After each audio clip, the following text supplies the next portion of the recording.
Find other great podcasts like this one at Podmoth.Network. Welcome to the Brutal, Bizarre, and Boozy podcast. I'm Deklan, the son. And I'm Jane, the mom. This is the podcast where we talk about brutal crimes, bizarre occurrences, and get you drunk with cocktails themed around one of our stories. To lighten things up, we'd like to end our time with a chaser. Please keep in mind some of our stories might be upsetting to young or sensitive ears.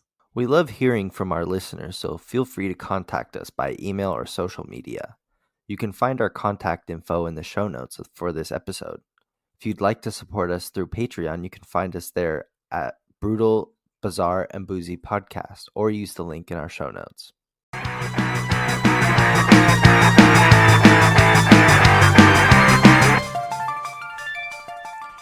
Right then, guys, welcome to Let's Talk About. My name is Liam. And my name's Billy. Every Sunday, we will be here to bring you episodes about all things weird, scary, and spooky. We cover everything from ghosts, aliens, surviving a zombie apocalypse, true crime. We've even spoken about a talking mongoose. No topic is off limits. Hey, don't you two be forgetting about us. No, of course, there's no chance of forgetting about you two, is there? How's that experiment going? Mind your own business. Sorry, Igor. We've both actually been writing some scary stories of our own for Terrifying Tales. If you and your master want to read them. We don't need your help, you stupid, worthless pair of... Anyway, so this is Let's Talk About. You can listen every Sunday, 7 a.m. UK time. And the last Sunday of every month, you'll hear from the delightful pair, Igor and his master, over at Terrifying Tales. See you there.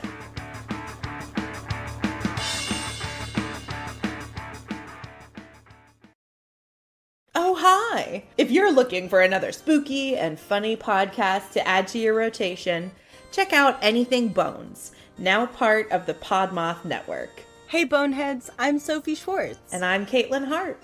And we're the hosts of Anything Bones, the podcast where we talk about bones and bone-related topics. Soph, what are bone-related topics? Thank you for asking, Caitlin.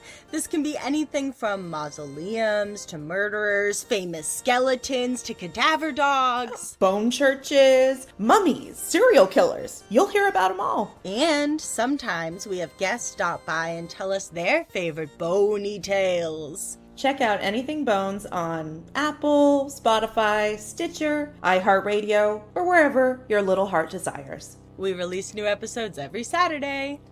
Bon voyage!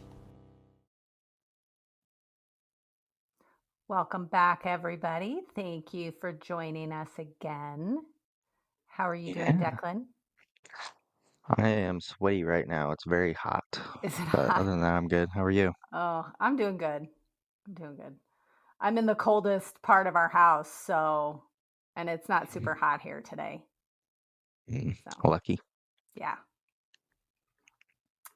Well, before we get started, I wanted to shout out to some Patreon subscribers and say thank you for following us on Patreon. That is, those people are C. Blask, Andy Y, Mandy B, and Jin D.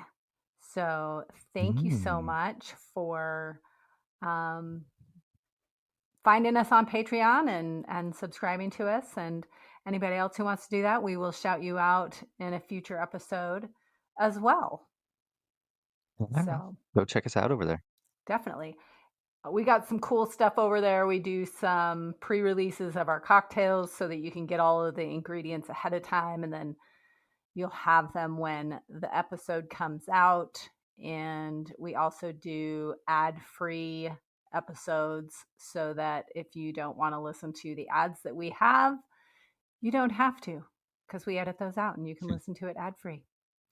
You just get to listen to our shining voices and laugh along with us and groan along with us at the grossness of some of our stories. Yes. Yeah. Well, speaking of stories, what story are you bringing for us today? Because you are brutal, right? Yes. And I'm going to be talking about the Keddie murders. Keddie murders. Okay. Is it particularly brutal and gross and groan-worthy? Yeah. Okay, well, Yeah. What are you going to be telling us about? I am going to be telling you about a missing 411 case that was suggested to me by one of our listeners who said, "Have you done this case?" And I said, "No, I'm going to go find out about it and we'll do it soon." So, yeah. And to go along with that case, I brought the forest cocktail because, as you know, many of the missing 411s go missing in the forest, and this one did too. And so I thought, perfectly named cocktail to go with it. So the ingredients for this cocktail are 3 raspberries, 5 blueberries, 2 blackberries, 1 sprig of rosemary, 2 lime wedges, ice, juice of a quarter lime. It lists out the ingredients on the original recipe for 2 cocktails, and I cut it in half. And then when I did that, it was still listed as a quarter cup of simple syrup, which to me seems like a lot, and I like sweet drinks, so I'm a little scared. Quarter cup? A quarter cup, which when I started thinking about it, I Holy realized shit. that's just 2 ounces. But when you say it in cups, it sounds like a huge volume. So it's 2 ounces of simple syrup and 2 ounces of vodka. Or if you want to go cups, it's a quarter cup of simple and a quarter cup of vodka. And then ginger ale. And the steps are to add your berries, rosemary, lime wedges, and lime juice to a glass and muddle well. Fill the glass with ice. Then add your simple syrup and vodka. Stir well. And then top with ginger ale. So I made mine a little different. Very sweet. It does. I think it's going to be grossly sweet, but we'll see, because I really like sweet drinks, so it might be totally fine for me. You might not appreciate it as much. And I did mine in a shaker and then strained it, because that's a lot of berry pulp to be in the bottom of a glass, and I didn't want to be chewing it. So I didn't exactly make it as described. But okay, are you ready? Let's see how sweet it is.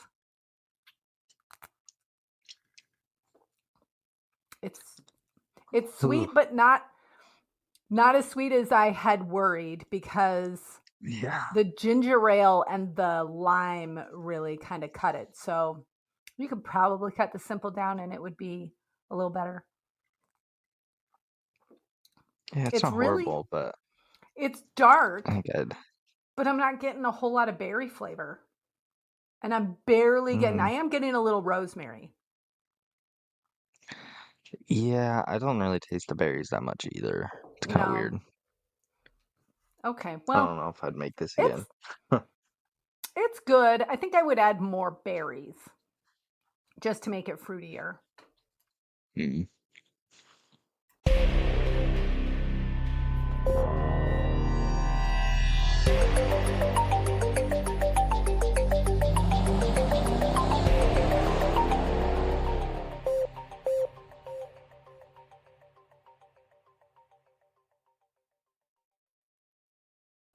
Okay, so this missing 411, his name is Tom Messick. And a lot of I think all of the missing 411s we've done in the past have been West Coast, and this is in New York, so a little bit different for us. This happened in 2015 when Tom Messick was an active 82-year-old man who had been married to his wife Beverly for 50 years. He had a few health concerns, but most elderly people do, so it's not super surprising. He had difficulty with hearing, and he only had the sight out of one eye because he had lost an eye when he was in the military many years before. So this was not a new thing. He had accommodated to having just one eye. He was also having back problems, and he had a history of heart conditions. Although these issues might cause some people to reduce their activities, Tom was a little different. On November 15th, 2015, he went with family and friends on a day hunting trip near Horicon, New York, and the Grand George Wild Forest. Sorry, in the Lake George Wild Forest. I don't know if it's grand or not, but that's not in the name. I just made it up. The hunting party of 7 people split into 2 groups. One group would stay stationary several hundred yards separating each other. They would watch for the deer while the other group, which was made of the younger members of the hunting party, would flush the deer towards them. So basically the older gentlemen, including Tom, would sit on like a stump and wait for the deer to come at them, because the other hunting party members were behind pushing the deer. I guess I've never heard of this. I'm not a hunter, though. I've never heard of this being a technique. Seems a little on It's the kind of like to scare them into the other into the hunter's path. shooters. Yeah. Yeah. Which I understand, but then you're behind the deer. So kind of in the That's a good crossfire, point. I would think. Might not be the best. Yeah. I don't know.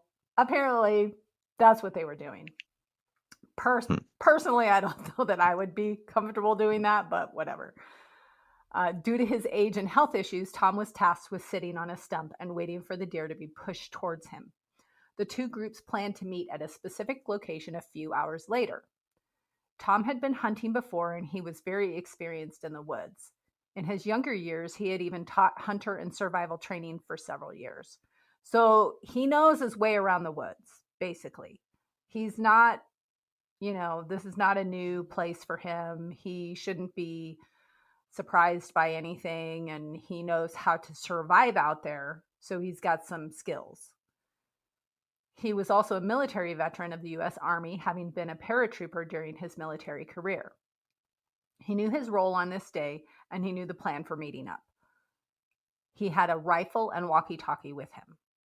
So he had some gear. He was outfitted in like camo clothing and had some stuff.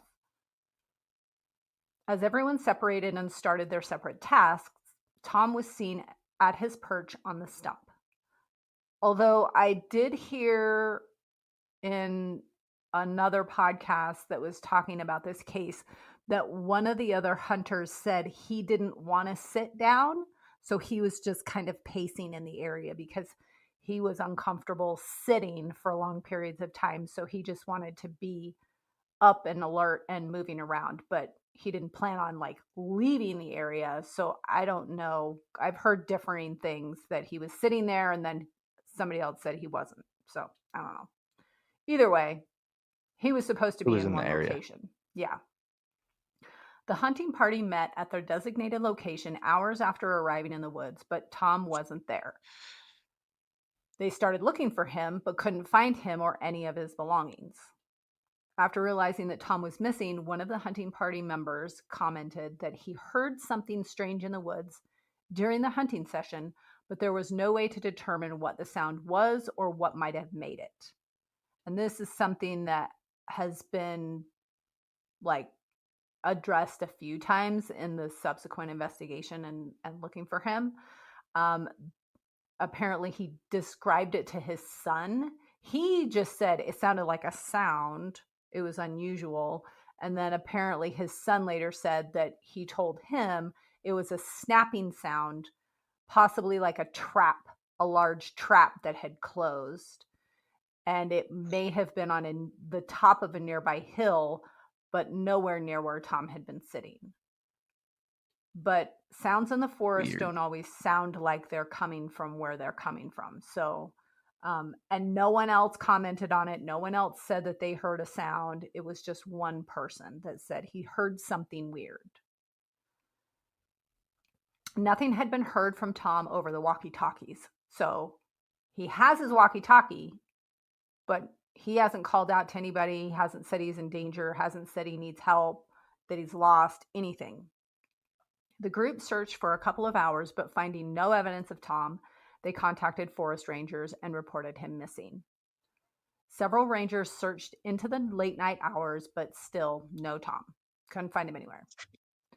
The group of hunters stayed with the vehicle through the night and regularly called Tom's name and honked their horn from the truck.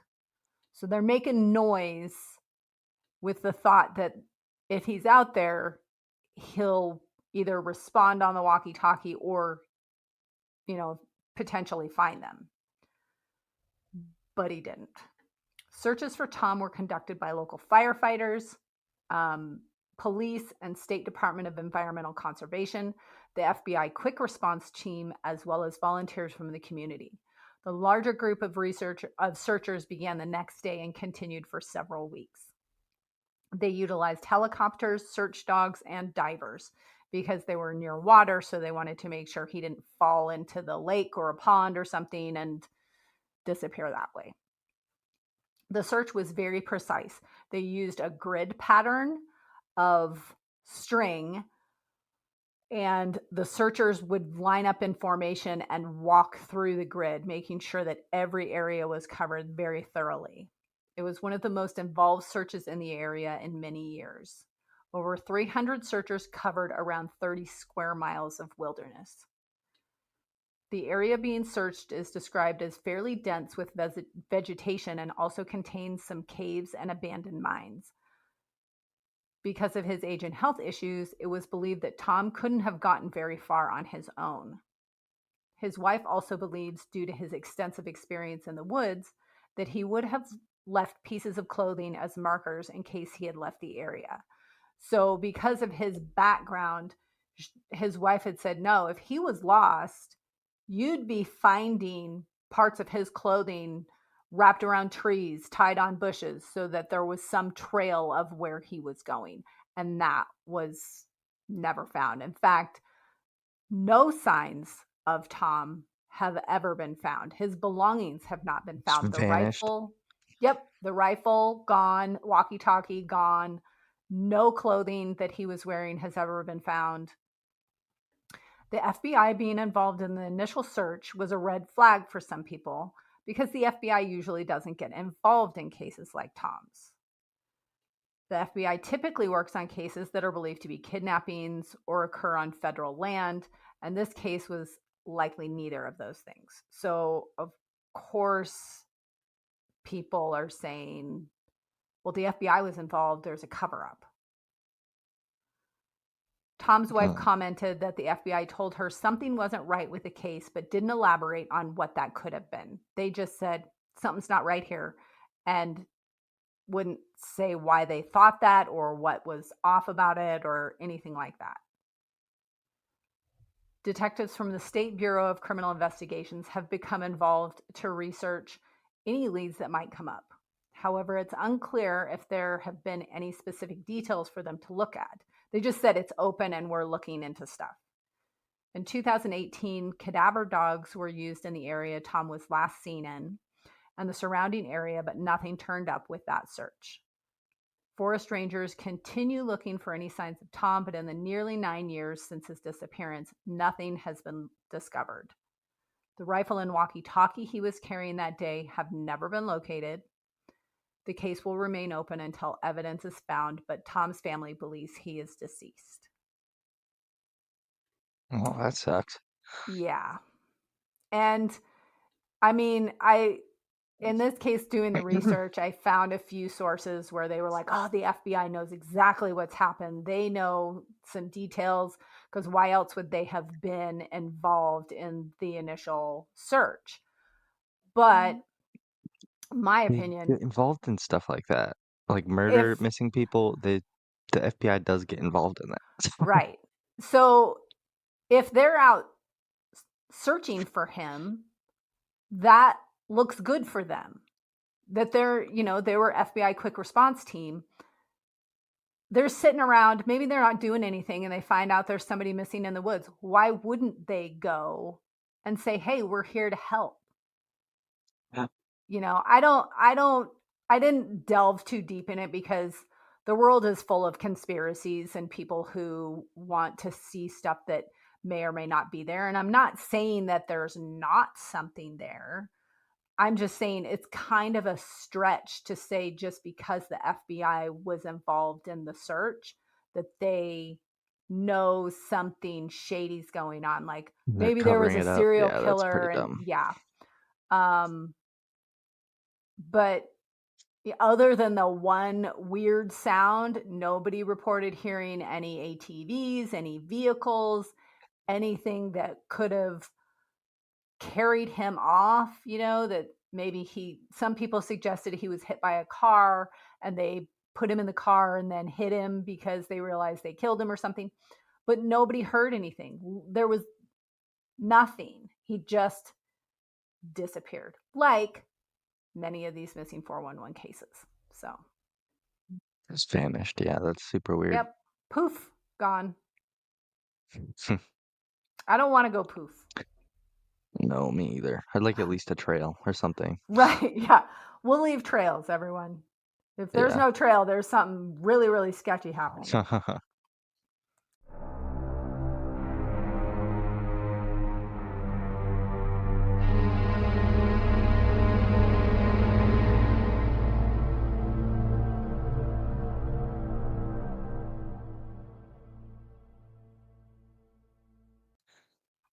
Alrighty, let's talk about these Keddie murders. Keddie murders, okay. Yes. It was a normal spring day for the Sharp family, which consisted of 36-year-old Glenna, 15-year-old John, 14-year-old Sheila, 12-year-old Tina, 10-year-old Rick, and 5-year-old Greg. So a big family. It's just a normal day for them. Yeah. That's a Glenna big and her family. son Greg were heading to a nearby town of Quincy to pick up Rick from baseball practice after a nice visit with some family friends. On their way back from the baseball field, they happened upon John and a friend trying to hitchhike back home from Quincy. Glenna rolled down the window and told the boys to hop in so she could give them a ride back home. The two older kids had planned that night. John and his friend Dana planned on hitchhiking back to Quincy to meet up with some friends, and Sheila had plans to stay at the next door neighbor's house for a sleepover. Her sister Tina was already at the neighbor's house watching TV, but left around 9:30 to let her sister have a good sleepover. Everything was going great. Sheila and her friends stayed up late in the night gossiping about boys and talking about their school year. When the sun rose, Sheila knew it was time for her to head home. She grabbed her belongings and walked the short distance to her house. She knocked, expecting someone to be awake inside, but after no answer, she fished out her keys and let herself in. But as soon as she made it inside, she froze. In the living room of the cabin sat Glenna, John, and John's friend Dana Wingate. The three had been bound in electrical wires and medical tape. Ooh. Her other siblings were not found until she searched further into the home. She found Rick and Greg as well as their friend Justin Smart hiding in a closet in the boys' room. After finding this horrific scene, she ran back over to the neighbor's house and told them what happened. The neighbor, they- Jamie Seabold. Question. You said they're bound. Are they alive? We'll get there. Oh, shit. The neighbor, Jamie Seabolt, ran over and helped the boys out through a window so they wouldn't have to see their deceased family members. Oh, so some were. Okay. Police were called and an investigation was launched. Inside the home, detectives found a bloodied hammer and 2 bloody knives. Based on the evidence, it was determined that the murders had taken place in the living room of the house. Glenna was lying on her side with tape holding her underwear in her mouth as a gag. Oh. She had stab wounds in the neck and chest, as well as an imprint on the side of her head matching the butt of a BB gun. I don't like Yeah. it. John had a slash through his throat, as well as severe blunt force trauma to his head. Dana also had severe head trauma and appeared to be strangled to death. When asked by detectives, none of the next door neighbors heard any commotion during the night. However, a house further down the street said they were awakened by the sound of muffled screams around 1:30 a.m. The stepfather of Justin Smart, Martin Smart, told police that a hammer from his tool shed had gone missing the night before. The neighbor that Sheila was with this night saw a green van that they didn't recognize sitting outside the house around 9 or 10 at night. Due to the help of hypnosis, Justin was able to give police a description of the murders and said he remembered seeing 2 men in the house that night. Based on the description, Harlan Embry created a sketch of the man. However, he had no experience in forensic sketching or much artistic skills, so the sketch didn't provide many answers. Okay, wait a second. Yeah, they just Okay. picked some random dude from the police force. He's like, "You good with a pencil, Mike?" What? Okay. The point of a sketch is to make it look like the person you're looking for. So why would Yeah. you have somebody sketch it that was not an artist? That would be Yeah, what? pretty dumb. What? Especially like the forensics artists have to be able to create a face based off of just like words, like a description. Yeah, Like some people right. probably like there's not usually cases where people aren't having a horrible time when they need a forensic sketch artist, so it's also having Right. to like decode kind of what they're thinking about or what they saw Right. Right. and Put turn aside that their into a sketch. trauma and Yeah. but still, like, I'm not saying they have to be a forensic artist, but at least somebody who can draw something better than a stick figure would be a good Yeah. idea. They were like, no, he was a little fatter than that, so they just draw a round body instead of a Circle. straight up and Yeah. down stick. Holy Jesus. Yeah. Oh my God. So shortly after the murders, Martin Smart, one of the main suspects, moved to Reno to escape a struggling marriage.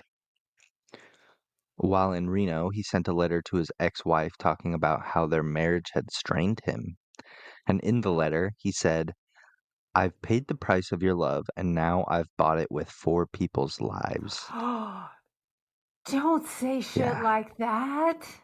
Yeah. Oh. Investigators also interviewed Martin's shrink, who claimed that Martin said he was involved with the murders but only responsible for murdering Glenna and Tina. But one question ate at the police. Where was Tina? Because Tina was missing. She wasn't in the home anywhere. And like the younger boys were found in their room. Okay. The mother and the oldest son and his friend were the ones who were murdered in the Okay. house. So Tina was missing. Missing. Okay. Yes. Tina was not found near or around the house, which led police to believe this was a kidnapping situation. Makes sense. Almost exactly 3 years after the murders, a bottle collector was looking for antique bottles when he discovered part of a human jawbone and skull. Oh. Yeah. Oh, A few months later, it was confirmed that this was Tina Sharp. The remains were discovered almost 60 miles away. Wow. While no one has ever been charged with the Keddie murders, police claim to have DNA material matching the DNA of a living suspect. They just haven't. That was news in 2018. No arrests have been Okay. made since then. No, they didn't really say who the suspect was, so They just I don't have know if much DNA, will ever but come out about it. nobody to Yeah. attach it to. I wonder if they'll use the familial DNA on this one because so many cases have been found or been solved, by using familial DNA. And it's just a lot of it is just waiting for the funds to do it. I think it's Martin Smart, if I had to guess, since he confessed to his therapist that he did it. That is wild. Well, you said he wrote his ex-wife and said he took 4 lives. I mean, Yeah. Well, I come bought on. 4 lives with this. Yeah. Oh, don't say shit like that. That's No. gross. Ugh. Yeah. I'm assuming that investigators think he did it as well, and so maybe have already ruled him He's the out main from the suspect. DNA. I mean, it's not hard to get Well, DNA. Just takes True. some He was the one saying time. that a hammer was missing from his house, so he's got a lot of things pointing at him.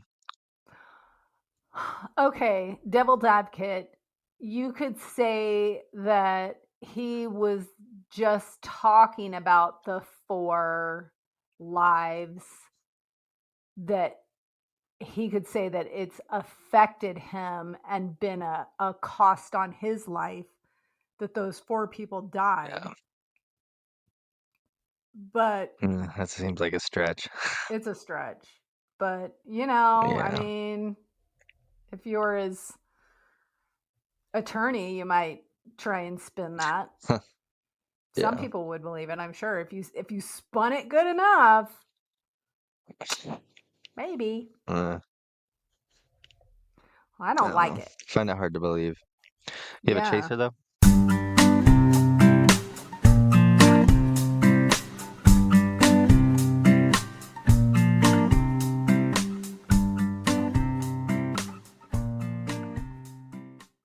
I do have a chaser, and my chaser is an Instagram account called Tourons of National Parks. And Tourons are tourists who are morons. Oh, I get it. And so the whole account is it's videos of people doing stupid shit around wild animals in national parks. Trying to go And take pictures next to buffaloes and shit. Yes. There's one that I just So saw dumb. the other day where it's a whole bunch of buffalo just standing across, and there's a baby buffalo, and they're standing across a road, and there's people on motorcycles, and they pull off, and there's one woman just walking out trying to get as close as she possibly can. Not very So dumb. many of them show anyone getting injured, but that's surprising to me because there are people getting injured from being Definitely. stupid and getting too. Stay away from wild animals, people. I don't care how cute you think they are. They are wild animals for a reason. They are not domesticated. That buffalo is going to fuck you up. It's gonna fucking run your ass over. Yes. I saw one the other day where people were driving past a buffalo and it was just fucking up their car. Like it rammed its head into the rear quarter panel, ripped the bumper off, and they're trying to drive past it. And I'd be very upset. yeah. And when we went to Yellowstone, there were some really stupid people doing stupid stuff. And we just sat in the car like, we're going to get to see something really gory here, and we're going to not feel bad about the people that it happened to. Sorry, I'm not a nice person if I think that people that approach wild animals should have consequences, but, I'm not saying they should die, but I'm saying don't be dumb. Leave the wild animals alone. What's your chaser today? My chaser is an audio drama podcast. So I've just recently discovered about audio dramas. It's like a movie without the video. So they have like all the noise of movies and like a script and like voice actors and stuff. Yeah. And this one's called Tower 4. It's on I listened to it on Spotify, but it's probably where other like podcasts are found, but it's super interesting. I like it because it's sometimes you get bored of just people talking, and this adds like the atmosphere to it. Right. So it's pretty cool. I like them a lot. Dad and I listened to one a few years ago that is a similar style, and it was, I can't remember the name of it, but it was about people who were like stuck in a radio transmission tower, and they were just trying to tell their story and get help, and that was a good similar idea. It was just a story, and yeah Yeah, and another one I really like was Boraska. It's got do you remember the show Sweet Life on Deck? Is a I know the show I name. used to watch. Yeah, Yeah. yeah. It's got one of the twins from that as the Oh, main really? actor.